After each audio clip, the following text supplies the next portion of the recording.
Welcome to the Deep Dive.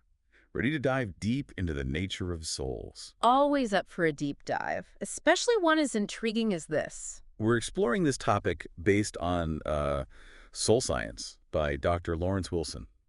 Sounds intriguing. It's a pretty unique perspective. Not your typical philosophical overview, that's for sure. More of a scientific approach, I gather. Exactly. We're getting into the nitty-gritty, like the actual science of soul, as Dr. Wilson sees it anyway. Okay, color me intrigued. Where do we even begin with something like that? Well, how about with the basics? What are souls, according to Dr. Wilson? Yeah, that's a good starting point. He paints this really interesting picture, a very visual one. Oh, He describes souls as, get this, tiny beings, shaped like us, but made of crystalline material. wow. Okay, I wasn't expecting that. So like little miniature crystal people running around? Kinda, yeah. It's a pretty wild concept. Yeah. Can you unpack that a little? What do you make of that? It's definitely a striking image. It makes you think about souls differently, that's for sure. Not just some, ethereal wisps floating around. They have structure, a form, Right. and he really emphasizes that. He does. And he takes it even further. Each of these crystalline souls, he says, has what he calls a spark. A spark. Yeah, like a connection. Connecting it to a larger being. A larger being? Like what? He calls it a father.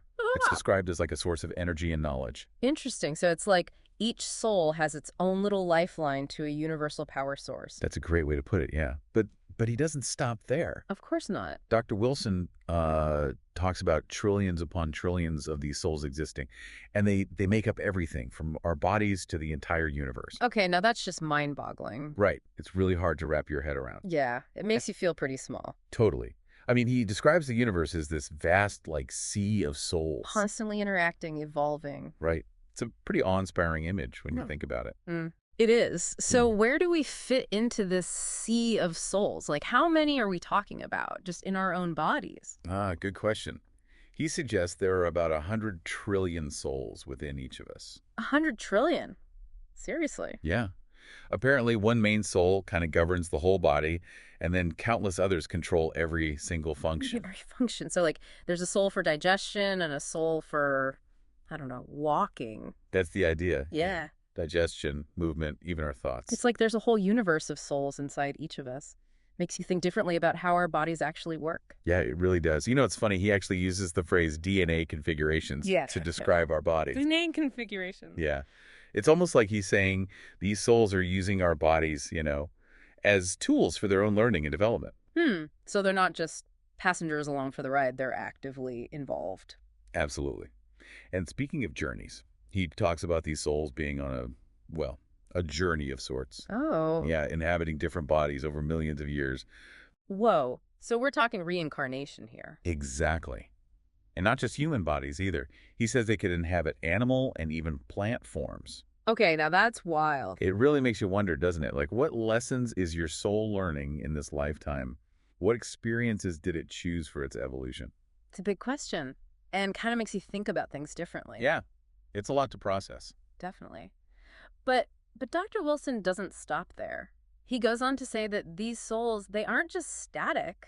What do you mean? They can change, They grow. And they can even get sick. Soul sickness. Now, that's not something you hear every day. I know, right? It's definitely a unique concept. Yeah. He suggests that our lifestyle choices, especially diet and exposure to toxins, can actually impact the health of our souls. So, like, eating healthy isn't just good for our bodies, it's good for our souls, too. That's the idea. Just like our bodies need nourishment to thrive, so do our souls. It adds a whole new dimension to the idea of self-care. Right. It's not just about bubble baths and face masks anymore. It's about taking care of our spiritual well-being, too. And he mentions some unexpected things souls need to thrive. Like what? They love music, apparently. He believes music can nourish and uplift souls, just like a healthy meal nourishes the body. That's interesting. I mean, it makes sense when you think about how powerful Um, music can be. Right. It can move us in ways that are hard to explain. Maybe it's speaking to our souls directly. It's a beautiful thought. And he also talks about souls having these tissue mineral patterns. Hold on. Tissue mineral patterns, like the same kind we find in our bodies. That's what he says. Just like we need certain minerals for our physical bodies to function, he suggests that souls have their own mineral needs too. So if we're deficient in a certain mineral, could that affect our soul's well-being as well? That's what Dr. Wilson proposes, yeah. It's really amazing how intertwined our physical and spiritual health seem to be. It is. It's all connected. But how do these souls actually interact with our bodies? He talks about these controls. Yeah, the controls. It's like he's saying souls are actively managing our bodies. Okay, I'm not sure I follow. Imagine your soul as a conductor, of an orchestra. Yeah. And these controls are how they direct all the instruments. Our movements, thoughts, functions, it's all being directed by the soul using these controls. So the soul's like the puppet master, and our body's the puppet. It's a vivid analogy, yeah. It kind of captures the idea. And he believes that zinc plays a crucial role in this whole soul-body communication thing. Zinc. He suggests that sufficient zinc levels allow the soul to operate these controls smoothly, like to effectively regulate the body. But what happens when things go wrong? When things go wrong. Yeah, what if the soul can't control the body effectively? What if there's like a disconnect? Well, he suggests that low zinc levels, whether in individuals or even entire nations, could contribute to more violence and unrest. Whoa. Yeah. He believes a soul that's struggling to control a zinc-deficient body, it might lead to more impulsive or erratic behavior. That's a pretty profound thought, isn't it? It is. It really highlights how everything's connected. Our mineral intake could have societal implications. Never thought about it that way. That makes you think, huh? It does. And speaking of things that make you think, Dr. Wilson also talks about this idea of soul loss. Soul loss. Yeah. He believes that when we experience trauma, significant trauma, that is, parts of our soul might actually leave the body. Like to escape the pain. Exactly. So parts of our soul can actually detach, like break off. That's what he suggests. And it's a bit of a mystery what happens to those lost pieces.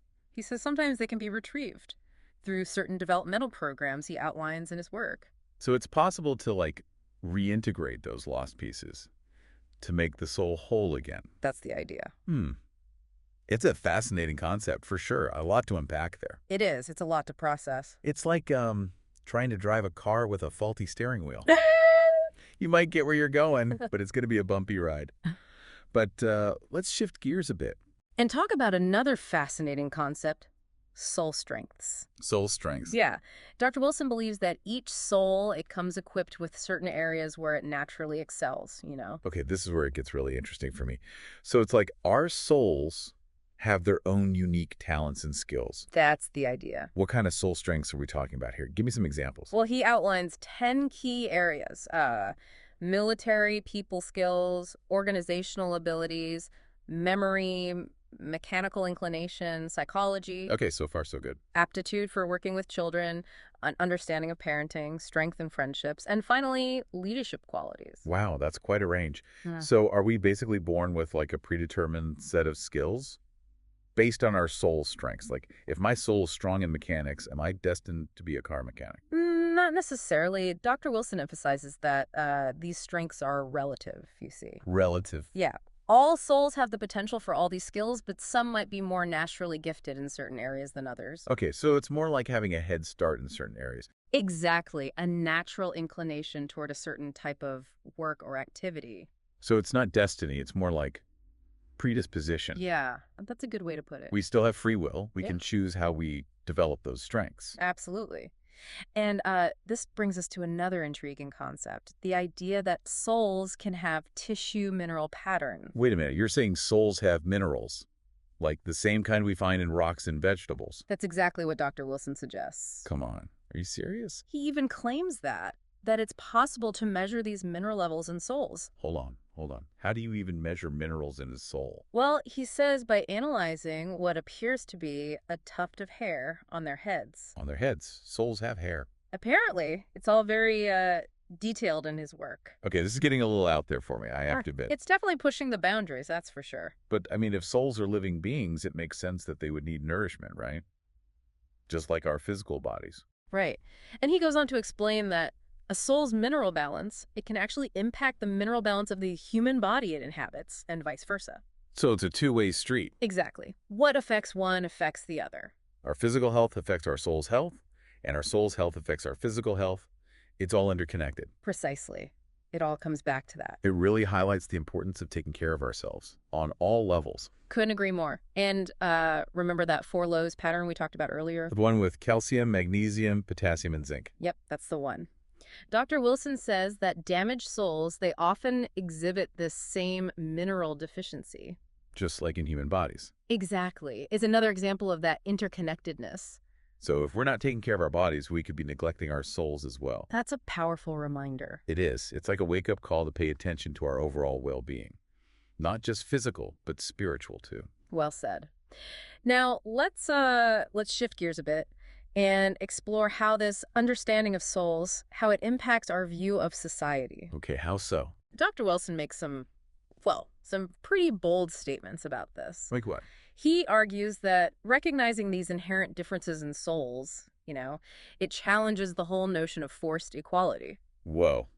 Is he saying that all souls are not created equal? He's saying that souls, and therefore the humans they inhabit, they have unique strengths, weaknesses, levels of maturity, and that attempting to force everyone into the same mold, it stifles individual potential. And ultimately harms society as a whole. That's his argument. So instead of focusing on making everyone equal, he's suggesting that we should embrace our differences and allow individuals to flourish based on their own unique strengths and talents. Exactly. He believes that a truly free market allows for this. What we often call capitalism. Right.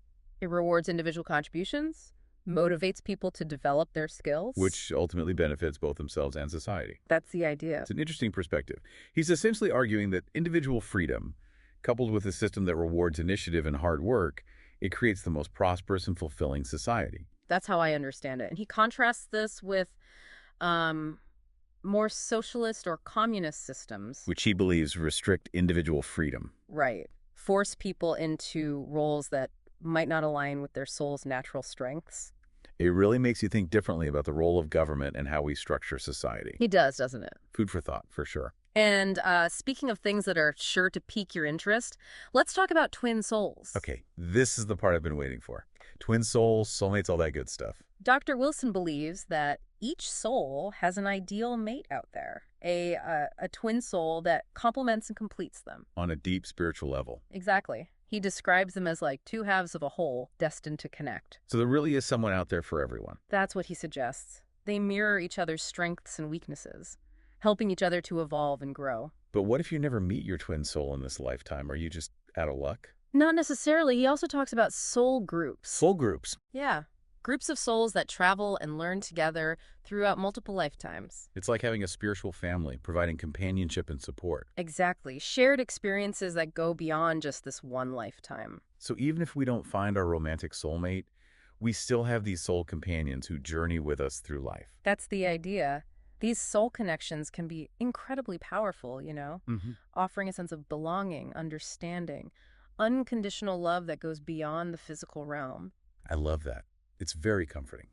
Makes you feel less alone in this vast universe. It is comforting. It really brings us back to that idea that souls have memories. Earlier, we talked about how Dr. Wilson describes two types of memory, right? On-site and off-site. Right, on-site is like our personal hard drive, storing all the experiences from our soul's journey. But what about off-site? This is where things get really mind-blowing. Dr. Wilson suggests that souls, they also have access to memories stored outside of themselves. Outside? Like where? In a kind of cosmic database, what some people call the Akashic Records. Wow. It's like tapping into the universal library of knowledge. So we could theoretically access memories from past lives. That's what he proposes. Or even memories from other souls. It's a tantalizing thought. Yeah. All that knowledge, just waiting to be accessed. It makes you wonder about the potential of human consciousness, right? It says the interconnectedness of all things. And speaking of consciousness, Dr. Wilson also points out that souls, just like humans, they have both a conscious and an unconscious mind. So they have thoughts and feelings they might not even be aware of. Exactly. He believes this hidden realm of the soul's unconscious. It can influence our thoughts, feelings, and behaviors. It's like having a secret passenger in our soul's vehicle, guiding us along without us even realizing it. A good way to put it. But how do we even begin to understand something as complex and mysterious as the soul? Feels like we're just scratching the surface here. We are. Dr. Wilson stresses that understanding the soul, it's a process of self-discovery and exploration. So there's no easy answer, no one-size-fits-all approach. Not really. He provides tools and techniques, but ultimately it's up to each individual to delve into their own inner world. To connect with their soul's wisdom. Exactly. It's a journey, not a destination. And it sounds like there are a lot of exciting discoveries to be made along the way. Absolutely. It's exciting to think about what other mysteries await us as we continue to explore this fascinating world of soul science. Welcome back to the Deep Dive. We're in the final stretch of our exploration of soul science with Dr. Lawrence Wilson. We've covered so much ground already, but I feel like there are still some big questions left unanswered, like what happens to souls after death? The big mystery. It's something humans have pondered for, well, forever, probably. And can souls even be rehabilitated? Like, is there a way to heal a damaged soul? These are really deep questions, and Dr. Wilson, he does offer some intriguing insights, based on his research at least. Okay, I'm all ears. He describes the process of death as as a transition. A transition. Yeah. A movement of the soul from the physical body into a different realm of existence. So, like, the soul leaves the body behind and goes somewhere else. Exactly. And he says that ideally, when a body dies, all those souls within it, they should be drawn towards a bright light. A bright light.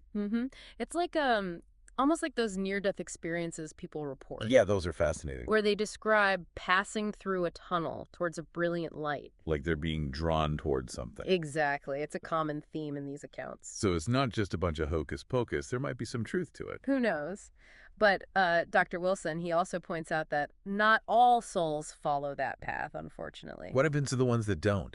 Well, some might linger here on the earth plane after death. They stick around, like ghosts. He calls them discarnate entities. Okay, that sounds a little creepy. It can be an unsettling concept. He suggests that these discarnate souls, they often linger because they have unfinished business. Unfinished business, like Could be anything, really. Maybe they're confused about what to do next, or maybe they're still attached to people or places here. So they're like lost souls, wandering around not knowing where to go. In a sense, yeah, it's like they haven't found peace. But can we help them? Like, is there anything we can do? Dr. Wilson believes we can. He suggests that prayer, and positive intention can actually assist these discarnate souls in finding their way to the light. Really? So our thoughts and intentions, they can have an impact beyond our physical selves. That's the idea. It's pretty powerful when you think about it. It is. So shifting gears a bit, you mentioned soul rehabilitation earlier. What exactly does that entail? Well, Dr. Wilson describes it as a process of healing and strengthening the soul. Okay. Addressing any imbalances or damage that might have occurred during its journey, So like soul therapy?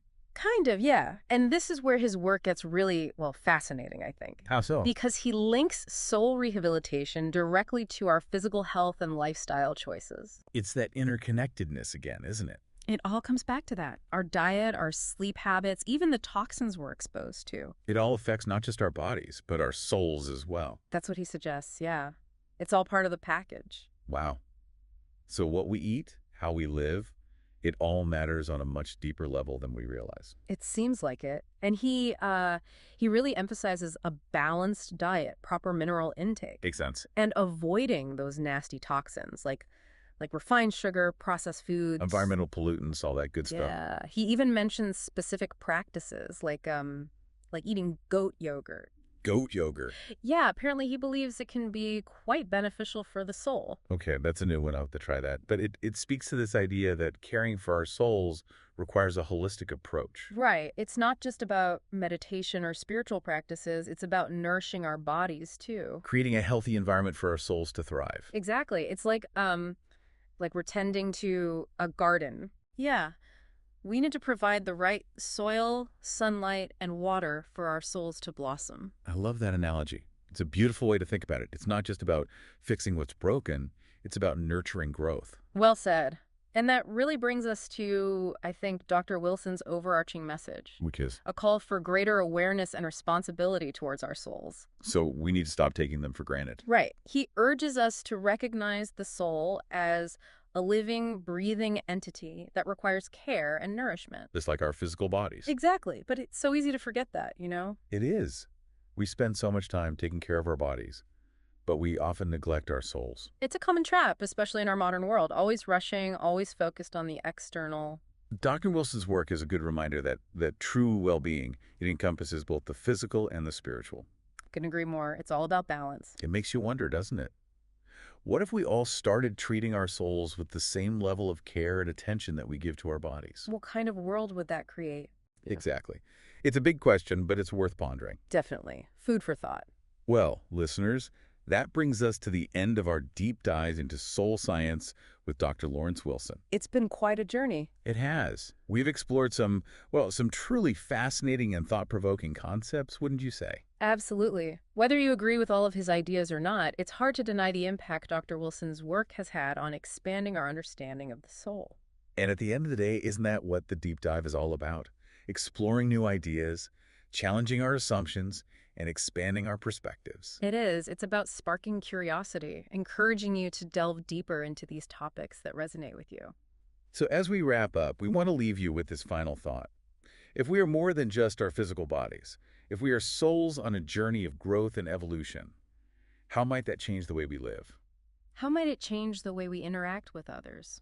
How might it change the choices we make? We encourage you to ponder that question, to explore the mysteries of your own soul, and to continue seeking knowledge and understanding. Thanks for joining us on the deep dive. Until next time, keep exploring.